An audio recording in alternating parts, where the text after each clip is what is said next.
Video na to, ito ko yung 5 basic ng boxing.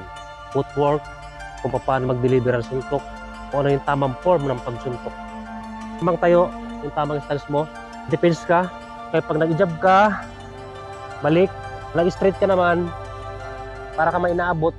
Ngayon yung twist ng legs mo at saka hips mo, dapat sabay yan sa kamay. 1, 2, 1, 2, 1, 2, 1, 2, jab, straight, lagyan natin ng hook, hook, kailangan pag nag-hook ka, twist ng hips mo kasabay ng tihit ng paa. Yan, para malakas. Ay nakadepende sa inyo kung sanay kayo sa ganyan, kung sanay kayo sa ganito.